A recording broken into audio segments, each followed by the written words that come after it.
Hello, friends, a very warm welcome. And in this series, also, I'm very excited to share with you that we are going to discuss and talk about Dharma Shastras, which are having a very integral and a very tectonic impact on Indian society, not in contemporary times, but in the ancient times.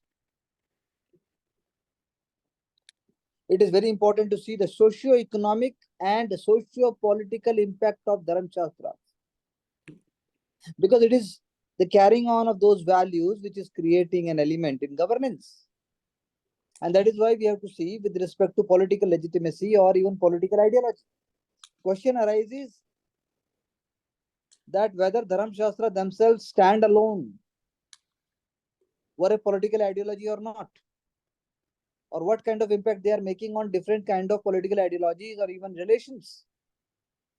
Because question is going to be linked with the idea of understanding that how was life in the past and how much common maximum good was there.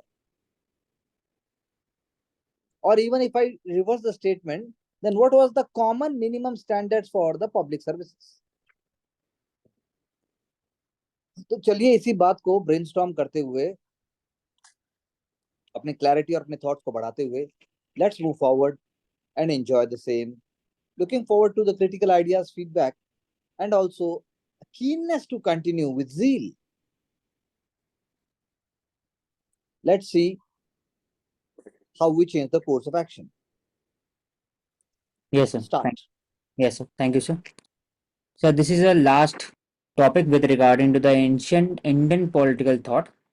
And when we are discussing regarding the ancient Indian political thought, so we start with the important ideas laid down by the uh, Dharma Shastra. Under it, it is Manusmriti, then it is Mahabharat, then Arthashastra. अर्थशास्त्र और धर्मशास्त्र के बीच में महाभारत एक linkage है. उसके बाद Buddhist political thought, Jain political thought, and later on in the medieval and early medieval period, there was certain kind of elements, Ramayana and Mahabharata, which was derived, Purana derived from the basic element of Dharma Shastra. And later on in even modern period, there was codification of laws, which was formulated by the Asiatic Council of Bengal, and under it, the modern laws, Hindu Code Bill, and other were laid down. तो starting with the धर्मशास्त्र, जो important इसमें bedrock है वो मनु है. मनु कौन है, इस पर आज भी चर्चा होता है. वो पर्सन है, आइडियोलॉजी है, या फिर he is a law, he is determined as law giver. तो मनु स्मृति, मन, और एक तरह से इसी का पार्ट है धर्मशास्त्र. धर्मशास्त्र में जो दो इंपॉर्टेंट एस्पेक्ट आता है, मनु द ड्यूलेज that has been given by the Satapatha Brahmanas. Satapatha Brahmanas was laid down during the Mahajanapadas as well as during that period, and it was basically regarding to the laws, rules, regulation, code of conduct with how the society should be governed. Similarly, Arthashastra later on during Ashokan period and later on is referred to Manu Vavatsva. ये दो नाम है, लेकिन ये दो नाम similar है, अलग है. क्या वो एक पर्सन है या ग्रुप ऑफ पर्सन है, आइडियोलॉजी है, वो अभी तक नहीं पता लग सका है. लेकिन वी कैन से कि Manu play very important role. जो चीफ एक्सपोनेंट है धर्मशास्त्र वो मनु पर बेस्ड है. फॉर एग्जाम्पल, धर्मशास्त्र बात करते हैं कि जो यूनिवर्स क्रिएट हुआ था, it was because of the ब्राह्मण. एंड जो जैसे हमने बात किया था वेस्टर्न पॉलिटिकल थॉट में रिगार्डिंग जॉन लॉक, हॉब्स और बाकी सब में, कि जो सोसाइटी प्रिमिटिव एज में थे, they were a society of cooperation according to John Locke. लेकिन हॉब के हिसाब से देखा जाता है सोसाइटी जो था प्रिमिटिव स्टेज में, it was very self centred, egoistic. Similarly in Dharmashastra मत्स्य न्यायना ये कॉन्सेप्ट है जिसमें बोला जाता है कि जो मछली जो जल के अंदर रहती है, बड़ी मछली, छोटी मछली, इट इज अ बेसिकली जंगल राज. तो उसमें माइट इज राइट, और कोई कॉन्ट्रैक्ट नहीं है उस समय. जिसको जो जैसा लगता है वैसा इन्फोर्स करता है लॉ, ट्रेडिशन. तो मत्स्यना को इम्पोज करने के लिए there was a involvement of the Manu by the Brahmin. तो ब्राह्मण जो ब्रह्मा है वो मनु क्रिएट किए, और जो मनु है ही और शी कुछ भी बोल सकते हैं उनको, it is a sole enforcer of law on the earth. तो क्रिएशन ऑफ मनु का कॉन्सेप्ट दो है, इसमें उनका काम था कि लॉ एंड ऑर्डर को इस्टेब्लिश कर सके, eight the same time establish करने के लिए एक इंस्टीट्यूशन क्रिएट करना होगा। तो कैसे इंस्टीट्यूशन क्रिएट किया गया, जो आगे में जो मनुस्मृति पढ़ेंगे उसके अंदर में इंस्टीट्यूशन क्रिएट किया गया। तो वो कैसे, तो लॉ एंड ऑर्डर वो इन्फोर्स करें, एट द सेम टाइम वो टैक्सेशन में कलेक्ट करेंगे, जिसमें दिया हुआ 1/6 होगा और 1/10 होगा from the least fertile land. तो इसको पूरे जो थ्योरी बोलते हैं, it is quasi contractual theory of state. मतलब डिवाइन थ्योरी है, डिविनिटी है, Brahma, he has created the Manu is the basic enforcers of law on the earth। अब उसका बेसिस पे चार कॉन्सेप्ट है इसमें। वर्णा कॉन्सेप्ट जैसे हम लोग पढ़ते हैं, ब्राह्मणा, क्षत्रिय, वैश्य, शूद्रा, दलित और अनटचेबल इसके अंदर में नहीं आते, 4 वर्ण के अंदर में। It is based on work. 4 आश्रम है, ब्रह्मचार्य 25 ईयर से नीचे, 25 से ऊपर गृहस्थ, वनप्रस्थ एंड सन्यासी after 75 years. Goal of life क्या है, धर्म मतलब जस्टिस, ड्यूटी, अर्थ मतलब मटेरियलिज्म, कामा मतलब सेंसुअल प्लेजर, एंड मोक्ष मतलब स्पिरिचुअल एस्पेक्ट। तो ये गोल है ह्यूमैनिटी का, एक मानव धर्म का गोल है। इसी को अचीव करने के लिए मनु का एक बोल सकते हैं कि उनको पावर्स दिया गया था by the Brahma to enforce certain kind of a code of conduct on the earth. तो सोर्स ऑफ लॉ कहाँ से आते मनु के? अब मनु बन चुके हैं, अब मनु कौन है अभी तक नहीं पता है, लेकिन ऐसा मनुस्मृति और जो बुक जो स्क्रिप्चर्स के अंदर है, मनु जिसके हिसाब से दिया हुआ है कि ही इज एन इन्फोर्सर, उसी हिसाब से आज भी जो हम लोग code of marriage, inheritance right सब उन्हीं से डिराइव होता है। तो मनु का सोर्सेस कहाँ है? तो उसमें श्रुति, श्रुति मतलब जो रिवील्ड है through the ages, it is intangible. तो वेदास जो होता है it is through Shruti, Smriti it is compiled. तो इसी Manusmriti it is a compiled format. फिर ट्रेडिशन एंड कस्टम जो आता है, 2 कॉन्सेप्ट है, सदाचार और शिष्टाचार। सदाचार मतलब गुड कंडक्ट, सदाचार, शिष्टाचार शिष्टाचार रूल ऑफ डिसेंसी। एंड किसका, जो कस्टम, जो एंसेस्टर है उनका कोई स्टैंड पॉइंट रहा होगा, वो ट्रेडिशन, वो हेरिटेज उससे आता है। एट द सेम टाइम खुद का जो कॉन्शियस है वहां से भी लिया गया। तो ये 4 एस्पेक्ट है इसमें, श्रुति, स्मृति, सदाचार, शिष्टाचार एंड गुड कंसाइंस। तो मनुस्मृति जो उनको जो वैल्यू दिया गया एज ए लॉ गिवर, वो हर एक चीज से बात करता है, कैसे वो एलिमेंट इंपॉर्टेंट है इंडियन सोसाइटी के लिए। तो हम लोग जब बात करते हैं रिगार्डिंग टू सिविल लॉस, उनका रोल है। इवन क्रिमिनल लॉ, जब तक मॉडर्न आईपीसी और सीआरपीसी क्रिएट नहीं किया था, तो Manusmriti was used for the criminal justice system. For the principle of natural justice, article 142 के अंदर जो कॉन्स्टिट्यूशन और सुप्रीम कोर्ट डिराइव करते हैं नेचुरल जस्टिस, वो भी कहीं ना कहीं डेरिवेशन फ्रॉम मनु है। फर्दर जो justice should be basis on particular region, time and space. कभी भी हम लोग सुप्रीम कोर्ट का डायरेक्शन देते हुए regard to basic structure, it has been evolving. At the same time its decision on LGBTQ, even POCSO act as well as electoral bond सब में, तो कहीं ना कहीं जो उनका 1990s का जो डिसीजन मेकिंग था उन्होंने कभी ना कभी रिवर्स किया। तो दिखाते हैं कि उस टाइम और स्पेस के हिसाब से वो जस्टिस था, लेकिन आज के टाइम और स्पेस के हिसाब से नया जस्टिस है। तो it evolves around the time. Further process, judicial process के अंदर में पुलिस का रोल है, तो वहां पर जो दंड नीति होते थे उनका रोल होता था। फिर कंपाइलर का रोल है, फिर स्टेनोग्राफर का रोल है, जज का रोल है, लॉयर का रोल है। तो हर एक एस्पेक्ट पर उनका एक विचार है मनु का। तो मनुस्मृति को इंग्लिश में कन्वर्ट किया गया था विलियम जोन 1794 में। 1794 में कौन थे उस समय इंडिया में? कॉर्नवालिस थे, लॉर्ड कॉर्नवालिस। तो मनु जो है, वी हैव डिस्कस कि अब फर्क क्या है मनु में और जो मिडिवल इंडिया में theory of kinship. Theory of kinship, divine theory of kinship मतलब होता है कि जो किंग है उनको जो पावर मिलता है it is from the God. लेकिन मनु के अंदर में जो किंग को पावर मिलता है it is from the Manu. लेकिन किंग का जो पावर है यहाँ पर, यहाँ it is limited by the धर्म। लेकिन जो मिडिवल इंडिया में है वो धर्म के अकॉर्डिंगली नहीं है, उसको डिवाइन पावर पूरा मिला गया है। इसलिए बालबन को बोला जाता है shadow of God on the अर्थ। वो कुछ भी कर सकते हैं, लेकिन यहाँ पर आप कुछ नहीं कर सकते। क्यों? क्योंकि यहाँ पर इंटरप्रेटर है, ब्राह्मणा है, दैट विल एक्सप्लेन धर्मशास्त्र, जो हम लोग ऊपर पढ़े, टू द किंग। और किंग को उन्हीं के दायरे के अंदर में काम करना है।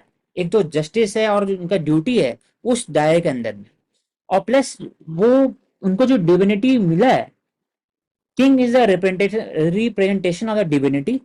और डिविनिटी सिर्फ एक का नहीं है, जो अब्राहमिक रिलीजन के अंदर होता है, फॉर एग्जाम्पल क्रिश्चियन हो गया, इस्लाम हो गया, वो डिविनिटी कोई यूनिवर्सल का। यहाँ पर अलग अलग जो एट्रीब्यूट ऑफ गॉड्स है, फॉर एग्जाम्पल इंद्र का वज्र, फिर सूर्य का किरण, वरुणा, अग्नि, यामा, सभी का जो क्वालिटीज है ये किंग के अंदर में होगा। किंग का रोल होगा कि वो काम कर सके, जस्टिस दे सके सोसाइटी को, पब्लिक सिक्योरिटी दे सकते, ड्यूटी निभा सके, टैक्सेशन कलेक्ट कर सकते, कर सके। लेकिन वो सिर्फ दायरे के अंदर है, धर्मशास्त्र के दायरे के अंदर में है। तो dharma for king as well as Manusmriti and Dharmashastra laid down the dharma for every individual. जो चारों वर्ण है, अलग अलग धर्म सबके लिए क्या है, जैसे प्लेटो के बात किए थे कि he laid down the duty for every section of society, कि जो फिलोसफर किंग है उसका ड्यूटी क्या है, जो वर्क फोर्स है उनका ड्यूटी क्या है, चाहे या फिर जो आर्मी उनका ड्यूटी क्या है। तो डिसिप्लिन था, किसी का विजडम था, किसी का स्ट्रेंथ था, और तो अलग अलग है। तो वैसे ही यहाँ पर भी वर्ण का ऑनलाइन धर्म है। सेम टाइम जो किंग है उनका डिस्क्रिप्शन ऐसा है, king of king far more powerful, nothing mightier than the highest monarch. इसको मनु बोला गया है, लेकिन किंग ऑफ किंग है, इसका मतलब किंग जो है वो इनके अंडर में काम करेंगे। कोड ऑफ कंडक्ट रहेगा लेकिन वो फॉलो करेंगे, लेकिन दायरे के अंदर है, धर्म के अकॉर्डिंग चलेंगे। तो धर्मशास्त्र में हम लोग सबसे इंपॉर्टेंट क्या लर्निंग सीखें, कि जो किंग का पावर है इट इज लिमिटेड। आज के हिसाब से तो पार्लियामेंट की पावर सॉवरेंटी लिमिटेड है, वैसे किंग का पावर वहां पर धर्म के अकॉर्डिंग लिमिटेड है। फिर एक तरह से वो जस्टिस का बात करते हैं, वो कोड ऑफ कंडक्ट का बात करते हैं, वो जस्ट प्रिंसिपल की बात करते हैं, वॉर शुड बी जस्ट। फिर डिस्ट्रीब्यूशन, पब्लिक डिस्ट्रीब्यूशन हर चीज में जस्ट होना चाहिए। उसके बाद कहते हैं वेलफेयर स्टेट का बात होता है इसमें। अब है महाभारत। तो धर्मशास्त्र एक एलिमेंट बन गया, मनुस्मृति उसका एक पार्ट है। अब महाभारत लेके आते हैं। महाभारत वही जो एपिक है, उसके अंदर महाभारत क्यों इंपॉर्टेंट है? महाभारत एक प्रैक्टिकल नॉलेज है, धर्मशास्त्र कैसे इन्फोर्स होता है the reality. For example Marxist एक प्रिंसिपल है, लेनिन ने उसको यूज किया for creation of the state. तो महाभारत में जो आफ्टर ऑल इन जब when there was a compilation of Mahabharata, तो उसमें जो रियलिटी था वो कहीं ना कहीं महाभारत के एपिक में दिखा है। तो उससे पता लग सकता है कि धर्मशास्त्र असली जिंदगी में कैसे अप्लाई हो रहा था महाभारत के थ्रू। तो महाभारत धर्मशास्त्र एक बेसिक बैकग्राउंड मिलता है शास्त्र को, जब हम लोग बात का बाद में पढ़ेंगे। धर्मशास्त्र में महाभारत में पांडव वर्सेस कौरव होता है, वेद व्यास लिखे। इट इज लिंक बिटवीन धर्मशास्त्र एंड अर्थशास्त्र। कैसे? क्यों? क्योंकि महाभारत में डायलॉग है, कृष्ण और अर्जुन के बीच में डायलॉग है, अर्जुन और बाकी पांडव के बीच में डायलॉग है, कृष्ण और कौरव के बीच में डायलॉग है, कृष्ण और एक तरह से महाभारत की बात हो रहा है, भगवत गीता की बात नहीं हो रहा है, कृष्ण और कर्ण के बीच में डायलॉग है, हर जन के बीच में डायलॉग है। तो डायलॉग के थ्रू, डिस्कोर्स के through, discourse on art of government, political science, everything which gives a perspective how Dharmashastra was followed in during that period. तो की एस्पेक्ट इसमें पांच चार तीन एस्पेक्ट इसमें। राजधर्म, सबको बोलता है राजा का धर्म क्या होना चाहिए, duty to well public welfare, welfarism of people, royal duty होना चाहिए। फिर अपधर्म। अब राजधर्म और अपधर्म में क्या फर्क है? राजधर्म होता है कि जब सोसाइटी बैलेंस्ड है तब राजधर्म फॉलो करेंगे, लेकिन सोसाइटी के अंदर में अनबैलेंस होता है, for example public law and order खत्म हो गया, तो कहीं ना कहीं स्टेट का जो रोल होता है वो एबनॉर्मल कंडीशन में ज्यादा होता है, तो उसमें अपधर्म फॉलो करना पड़ता है। एग्जाम्पल, सरकार, government has used the simple और जो law and order based society during norm peace, लेकिन जब 1980s में there was a crisis in Punjab, तो कहीं ना कहीं जो स्टेट का रोल था वो डिफरेंट था उस समय। वहां पर पुलिसिंग रोल डिफरेंट था, जज का रोल डिफरेंट था, ट्रिब्यूनल क्रिएट किया गया था, फास्ट ट्रैक कोर्ट के। तो according to such time and major अपर dharma is follow. For the दंड नीति, science of politics, use of power and we can say power and authority to enforce certain kind of laws and regulation. तो महाभारत में जो की aspect और गुण है वो कहाँ सबसे ज्यादा पता चलता है, जब भीष्म पितामह को तीर लगता है and he is in on the death bed, तब वो फिर युधिष्ठिर को पॉलिटिकल साइंस के हिसाब से बताते हैं उस समय मरते वक्त। उस समय राज धर्म का वो बताते हैं उनको कैसा होना चाहिए। तो according to the virtual ideal king, ideal king कैसा होना चाहिए महाभारत के अकॉर्डिंगली, उनको कंट्रोलिंग पावर होना चाहिए, खुद का डिजायर, सेल्फ कंट्रोल होना चाहिए, डिटैचमेंट होना चाहिए, एब्सेंस ऑफ क्रोध, क्रोध only in times of abnormality, pride नहीं होना चाहिए, क्रोलिटी नहीं होना चाहिए, पब्लिक वेलफेयरिज्म होना चाहिए। और कुछ कुछ कोट दिया हुआ है जो we can understand. King should milk his kingdom like a bee collecting honey from the plant. उतने टैक्सेशन कलेक्ट करो जहां तक सस्टेनेबल रहे, जो आज के हिसाब से हम लोग क्रिटिक कर सकते हैं, कैसे ही बोल सकते। Eight the same time treat the subject like tigress treats हर कब। कब को वो अपने बच्चे को दांत से भी पकड़ के रखती है, एट द सेम टाइम वो प्यार भी करती है। तो उतने ही सब्जेक्ट को ट्रीट करे जितना जरूरत है। तो कहीं ना कहीं कोट दिया हुआ है जो एक अच्छा एक दर्शाता है कि महाभारत कैसे एक्सप्लेन किया जाता है थ्रू प्रैक्टिकल एग्जाम्पल। तो थ्योरी ऑफ किनशिप हम लोग पहले बात किया, कॉन्ट्रेक्चुअल थ्योरी और मन, उसमें मनुस्मृति में।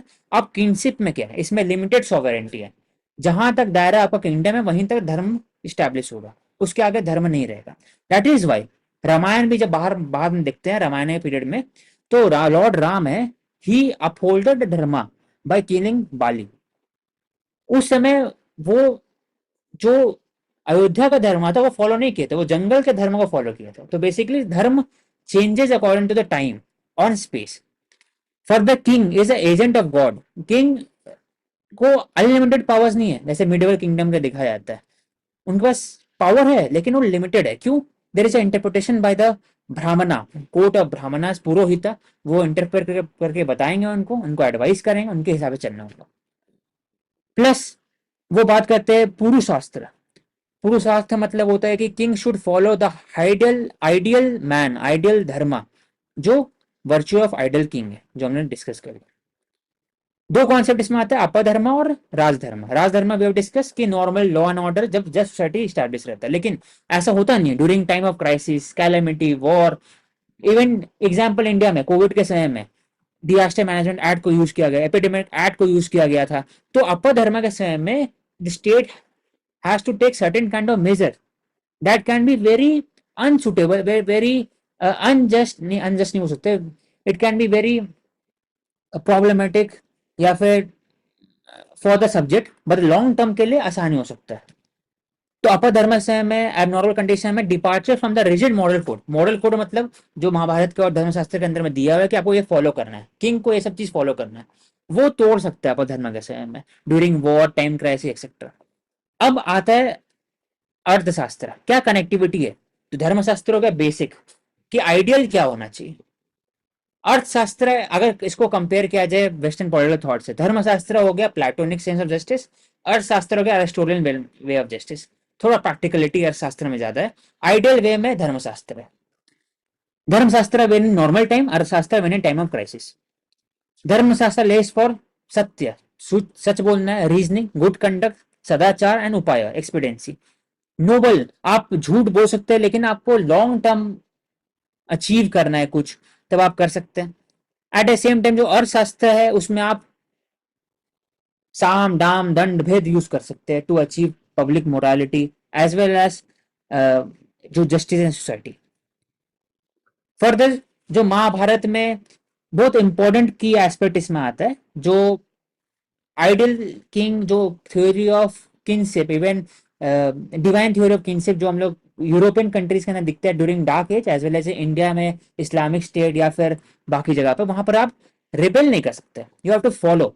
यहाँ पर आप रिबेल कर सकते हैं। तो कहीं ना कहीं एग्जाम्पल जो जॉन लॉक का है यहाँ से, कि आपके पास पावर होता है रिबेल कर सकते हैं if the king is not full in the royal conduct. और इसमें लिखा हुआ है की वर्ड कि he can be killed as an like a mad dog, अगर वो फॉलो नहीं करे कंडक्ट। तो ये दिखाते हैं किंग का जो पावर है वो एब्सोल्यूट नहीं है, he is with in the boundary of धर्म, विद इन द धर्मशास्त्र। तो कहीं ना कहीं आज का कॉन्सेप्ट जो इंडिया में लिमिटेड सॉवरेंटी, बेसिक स्ट्रक्चर का वहां पर बेसिक स्ट्रक्चर है।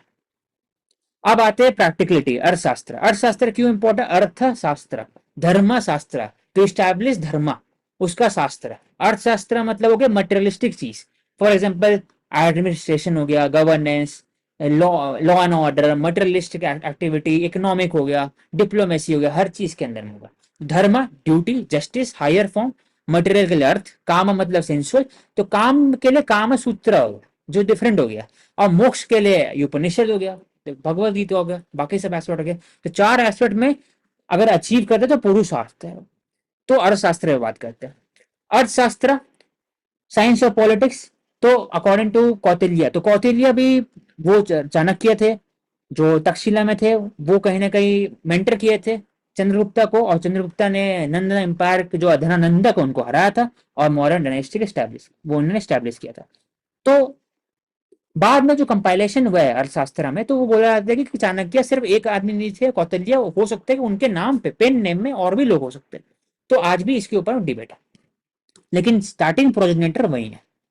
तो he also followed the idea of दंड नीति, यूज ऑफ फोर्स। जैसे आज एग्जाम्पल अगर बोला जाए तो पब्लिक जस्टिस सिस्टम के अंदर में पेनल्टी हो गया, पिनलाइजिंग फोर्स ऑफ द सेक्शन 144 हो गया, रोल ऑफ क्यूरेटिव जस्टिस हो गया, eight the same time defence हो गया, हर जगह corrective justice, fair distribution and use of force, this a feature of दंड नीति।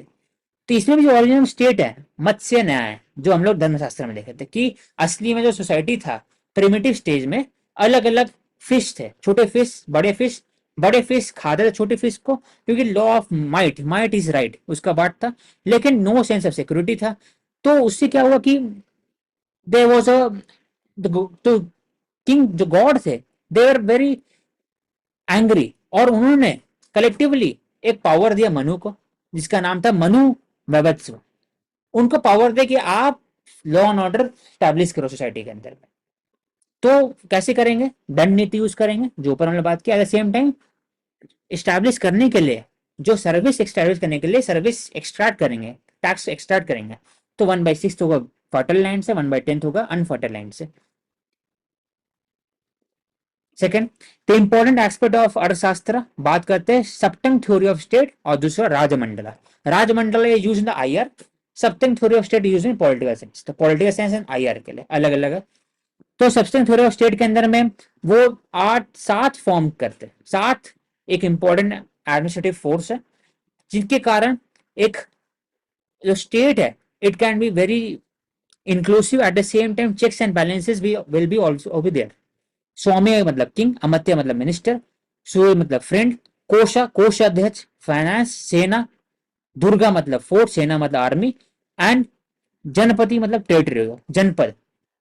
तो जो सप्तम थ्योरी है इसके अंदर में चेक्स एंड बैलेंसेस किया था और डिटेल में दिया हुआ है कि राजा का काम क्या है, अमत्य का काम क्या है, एडवाइस करना, कंसिडरेट होना, बात मानना। फ्रेंड का काम, फ्रेंड मतलब जो एनिमी नहीं है, फ्रेंड है, जो फ्रेंड उनका काम क्या है, फाइनेंस का काम कैसे टैक्सेशन कलेक्ट कर सकते हैं, कहाँ से कर सकते हैं, कौन सा लैंड से कितना कर सकते हैं, हर एक चीज के हिसाब से दिया हुआ प्रॉपर श्लोक के हिसाब से।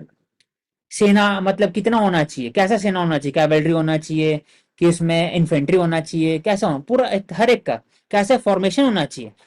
तो अर्थशास्त्र बुक है, तो अगर उसके अंदर में श्लोक के हिसाब से हर एक चैप्टर डिवाइड किया, उसके अंदर में डिटेल में दिया हुआ है टेरिटरी कैसा होना चाहिए वहां पर हर एक चीज में।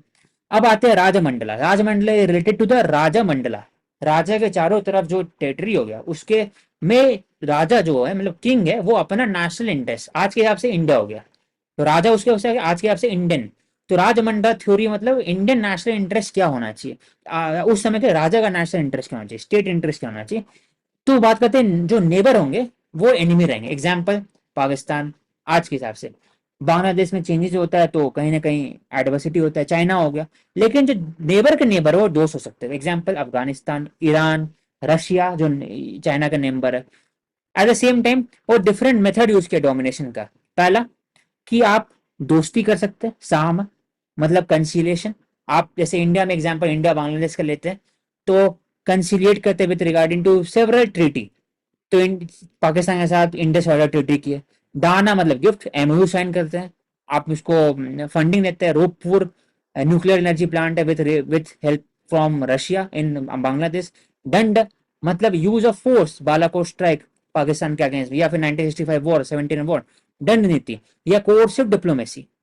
वर्ल्ड वाइड में हम एफएटीएफ के अंदर में पाकिस्तान को डिलिनेट कर रहे हैं, वो एग्जाम भेद मतलब यूज ऑफ स्पाई, रॉ का एग्जाम्पल आ गया, आईबी का रोल आ गया, अलग अलग एस्पेक्ट आ गया। तो ये तीन चारों तरीके से हम लोग एक फॉरेन पॉलिसी में अचीव कर सकते हैं पीस, वॉर, न्यूट्रलिटी, हर एक चीज में।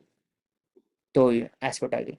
तो difference between Kautilya and Machiavelli, Machiavelli medieval age में थे, तो वो एक तरह से वो बात करते थे किंग का जो रोल है वो फॉक्स एंड लायन जैसा है, मतलब वो फॉक्स जैसे चंट बुद्धि, लेकिन लायन जैसे ताकतवर।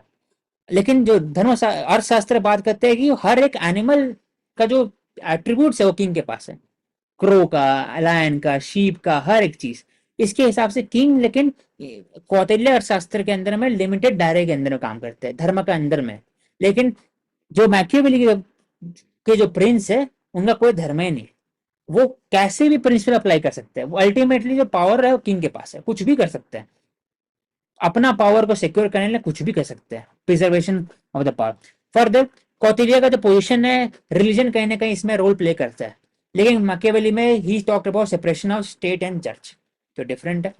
Eight the same time harsh major Kautilya के अंदर में बात करते तभी लेना चाहिए when there is a when अपर धर्म, जब धर्म नहीं रहेगा तभी आप हार्श में चलिए, लेकिन मैकियावेली में हमेशा ले सकते हैं, ऐसा कोई है ही नहीं कैसे भी आप। Basically politics without moral is Machiavelli, politics with moral is अर्थशास्त्र, कौटिल्य अर्थशास्त्र। धर्म इन पॉलिटिक्स इज अर्थशास्त्र, विदाउट धर्म इन पॉलिटिक्स इज मैकियावेली। इसमें बाद मीन्स जो है ना, इसमें मीन्स इंपॉर्टेंट है एंड अचीव करने के लिए, लेकिन अगर अपधर्म है तो मीन्स जरूरत नहीं है, एंड अचीव करना जरूरी होता है, डिपेंड करता है धर्म और अपधर्म में। लेकिन मैकियावेली में मीन्स इंपॉर्टेंट नहीं है, सिर्फ एंड इंपॉर्टेंट है। Everyone can be used as a means to achieve the end. End क्या है यहाँ पर? प्रिंस का power, preservation of the state. तो we have discuss Hindu political thought from Dharmashastra ideal phase, Mahabharata बीच के, और एंड अर्थशास्त्र दैट इज प्रैक्टिकल फेस। धर्मशास्त्र कैसे अप्लाई होता है प्रैक्टिकल सेंस में, तो महाभारत में एग्जाम्पल दिखा, प्रैक्टिकलिटी दिखा, एट द सेम टाइम अर्थशास्त्र दिखा। तो हम लोग बात किए, अब हम लोग आते हैं दूसरे रिलीजन के हिसाब से, Buddhist political thought and last Jain political thought. तो basic Buddhist thought political thought is derived from Gautam Buddha, उनका ideas with regard to philosophy. उनका फिलोसफी है फोर नोबल ट्रूथ की, चार सच्चाई है, कि सफरिंग है, सफरिंग को क्यों है, सफरिंग डिजायर के कारण है, डिजायर को हटाने के लिए सफरिंग को खत्म करना पड़ेगा, दुखम है उसी कारण है। तो सफरिंग को खत्म करने के लिए एट फोल्ड पाथ चाहिए, अष्टंग पाथ। अष्टंग पाथ में क्या है? Right understanding, mindful activity, effort, concentration, conduct, speech और थिंकिंग, ये एट फोल्ड पार्ट अगर ये चलेंगे तो निर्वाणा अचीव होगा, निर्वाणा अचीव होगा तो आप ओवरऑल जस्टिस हो सकता है सोसाइटी के अंदर में। Eight the same time he talked about middle part, मध्यम मार्ग, जो सिमिलरली है जो अरिस्टोटल। तो अरिस्टोटल का अगर एज देखा जाए 300 400 बीसी में, और बुद्धा का देखा जाए तो 600 500, तो ओवरऑल देखा जाए तो उसी फेज में गोल्डन मीन वहां पर भी आ रहा है, यहाँ पे मिडिल पाथ आ रहा है। मिडिल पाथ मतलब extremes of both the thing should be avoided, middle. तो ऑरिजिन ऑफ स्टेट, इसमें एक अलग कॉन्सेप्ट है, वहां पर मत्स्य न्याय था। इसमें ऐसा था कि ये हो गया एक तरह से जॉन लॉक का, वो एक तरह से बोल सकते हैं थॉमस हॉब का, कि एक जंगल राज है, सबको एक दूसरे को मार रहे हैं, माइट इज राइट है। यहाँ पर बात हो रहा है कि इवोल्यूशन ऑफ यूनिवर्स हुआ, जहां पर मेन सिंपल काम कर रहे थे, अपने से लगे हुए थे, प्रिमिटिव स्टेज में नॉर्मल थे, लेकिन धीरे धीरे उनका ग्रीड बढ़ता है, पैशन बढ़ता है, तो वो राइस फील्ड जो एक फील्ड है उसको कल्टीवेट करना स्टार्ट करते हैं, तो बाजू का फील्ड को लेना स्टार्ट करते हैं, वो उसका चुरा रहा है, वो अपना उसका चुरा रहा है, उसी कारण क्लैश हो गया। क्लैश हो गया तो क्वेश्चन उठता है कि कैसे हम लोग कम करें आपस का जो एक प्रॉब्लम है क्लैश है, कैसे कम करें इसको। तब उसके बाद ही से फिर एक ग्रुप इमर्ज होता है उसी में से, जो बोलता है कि हम कंट्रोल कर सकते हैं और हम लोग रेगुलेट कर सकते हैं on the basis of popular sovereignty, जो रोशियो कॉन्सेप्ट है। अब ये जो राइस फील्ड है, अब ग्रुप फॉर्म होता है, इसी को बोलते हैं संघा, और बाकी सब राजा जो हु फॉलो द राज धर्म, और वो इन्फोर्स करते हैं law and order. Eight the same time service जो प्रोवाइड करते हैं उसके लिए वो टैक्सेशन कलेक्ट करते हैं। तो ये हो गया इसका राइस फील्ड कॉन्सेप्ट इसमें आता है with regarding to origin of the state. In Digha Nikaya, Digha न्याय एक कैनोनिकल टेक्स्ट है बुद्धिज्म का, बेसिक टेक्स्ट है, उसके अंदर में दिया। तो हमने बात की कि it is similar to the Rousseau and John Locke. वो एक तरह से हॉब जैसा है। तो हिंदू पॉलिटिकल थॉट थोड़ा सा हॉब जैसा है, बिग फिश स्मॉल फिश को खा रहा है, लेकिन बुद्धिस्ट पॉलिटिकल थॉट रूशो ऐसा है कि एक प्रिमिटिव स्टेज में इंसान सही है, लेकिन सिलेक्शन आते आते ग्रीड आ गया, अंदर में सेंसुअल प्रेशर आ गया, तो हड़पना स्टार्ट कर दिया, फिर एक ग्रुप बन करके इसको मीडिएट कर पाया। प्लस अर्थशास्त्र और बुद्धिस्ट में ethics should be primary, ethics should be given primacy, चाहे कैसा ही पॉलिटिक्स रहे, एथिक्स शुड बी फॉलोड, जिसमें फॉर एग्जाम्पल उसके अंदर में हायरकी नहीं होना चाहिए, सिंपल लैंग्वेज होना चाहिए, एक revolution against injustice, eight the same time प्रार्थना करुणा एंड समता वो स्टैब्लिश होना चाहिए। और जो लॉ है, पहली बार बुद्धिस्ट पॉलिटिकल थॉट में, it was not a divine theory, it was the first time where Buddha had said कि इंसान खुद भी लॉ बना सकता है for the government and also governing themselves. तो rather than deriving law from the god, human can alone establish and enforce law. तो उन्होंने बुद्धिस्ट पॉलिटिकल थॉट के अंदर में इस्टेब्लिश हुआ संघा, उनके अंदर में कोई गणा गणपदा जनपदा, at the same time common property का बात होता है, इसके अंदर रिपब्लिक का बात होता है, लिच्छवी ट्राइब हो गया, माला हो गया, अलग अलग रिपब्लिक थे, डेमोक्रेसी का बात होता है, ग्राम सभा का बात होता है इसमें। तो this is a basic element of Buddhist political. Then coming to the Jain political thought, basic core principle it is derived from the tirthankaras, 24 tirthankaras, और 24 जो है महावीरा है, 5 वो है, फॉर एग्जाम्पल अहिंसा सत्य अत्य अपिग्रह एंड ब्रह्मचार्य। मोस्ट इंपॉर्टेंट जो इसमें कॉन्सेप्ट है वो है अहिंसा, अपिग्रह, अपरिग्रह, अनुकमा एंड द सेम टाइम अनेकवाद एंड सायदवाद। ये 5 एस्पेक्ट है with regarding to Jain political thought. इसमें जो उनका डायरेक्शन रहता है कि बेस्ट नॉलेज क्या है, तीन थ्री जोएल क्या है, तो सम्यक दर्शन, यज्ञ एंड चरिता, इसका मतलब right belief, knowledge and conduct, ये होना चाहिए। They reject the authority of Vedas, at the same time they accept the soul as well as god, but they give but they keep them keep the god and soul beneath the tirthankaras. तो political thought में अहिंसा example अगर बोला जाए तो India जो national movement है वो कहीं ना कहीं इन्फोर्स हुआ, गांधीयन मोड ऑफ थॉट इसमें से आया है। इंडिया में जो एक concept of peaceful resolution arbitration, वो अहिंसा का बात है, आर्बिट्रेशन हो गया। फिर फैमिली कोर्ट सिस्टम हो गया, सब उसको अहिंसा का एग्जाम्पल है। गण मतलब जनपद, डेमोक्रेसी, गण परिषद जिसमें हम लोग बात करते हैं ग्राम सभा, पेशा एक्ट हो गया, क्राउन काउंसिल हो गया, कहीं ना कहीं पीपल सेंट्रिक, पीपल वोट कर सकते हैं, उसका एक एग्जाम्पल है। अनेकवादा एंड सायवादा, ये एग्जाम्पल आता है प्लूरिज्म का। अनेकवादा मतलब अनेकवादा मतलब there is no absolute truth, उसका अलग अलग इंटरप्रिटेशन हो सकता है एक चीज का। तो इसका जो इंस्पिरेशन है कहीं ना कहीं पोस्ट मॉडर्निस्ट थॉट के अंदर में एक्सपीरियंशनल एलिमेंट हैना अरेंड का, कि आपको एक्सपीरियंस अलग अलग होना चाहिए, अलग अलग मल्टी कल्चरल एस्पेक्ट आ गया कि एक आइडियोलॉजी नहीं है, उसका अलग अलग इंटरप्रिटेशन है। शायदवादा मतलब ये भी हो सकता है, वो भी हो सकता है, वो भी हो सकता है, ये भी, तो रिलेटिविटी, तो कहीं ना कहीं theory of relativity and the same time जो साइंस का भी इसमें कहीं ना कहीं आता है कॉन्सेप्ट, लाइट वेव है या पार्टिकल है, या एट द सेम टाइम बोल सकते हैं कि रिलेटिव जस्टिस, कम्युनिटेरियन जस्टिस वो रिलेटिविटी से है।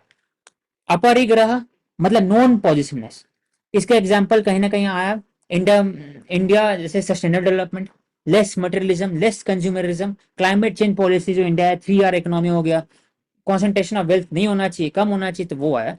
एंड लास्ट इज सेवा, सेवा एग्जाम्पल एनजीओ, फिर चैरिटेबल वर्क हो गया, CSR एक्टिविटी हो गया, रिस्टोरेटिव जस्टिस हो गया, तो ये एग्जाम्पल है सेवा का।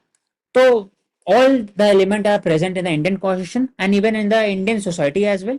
तो ये हेल्प करता है हमें कि कैसे हम लोग मोस्ट इंपॉर्टेंट जो सोशल रिफॉर्म है उसको अचीव कर सके। एट द सेम टाइम जो IPC, CRPC, even DPSP, fundamental rights, कहीं ना कहीं सबका प्रिंसिपल है, चाहे हिंदू कोड ऑफ बिल और यूनिफॉर्म सिविल कोड से लेकर के इन्वायरमेंटल लॉज हो गया, वाइल्ड लाइफ प्रोटेक्शन लॉज हो गया, रेस्टोरेटिव जस्टिस, क्यूरेटिव जस्टिस, कहीं ना कहीं पूरे जो बेसिक प्रिंसिपल थॉट है वो दोनों अमेलगेमेशन है वेस्टर्न पॉलिटिकल थॉट का भी और इंडियन पॉलिटिकल थॉट का भी। Thank you sir.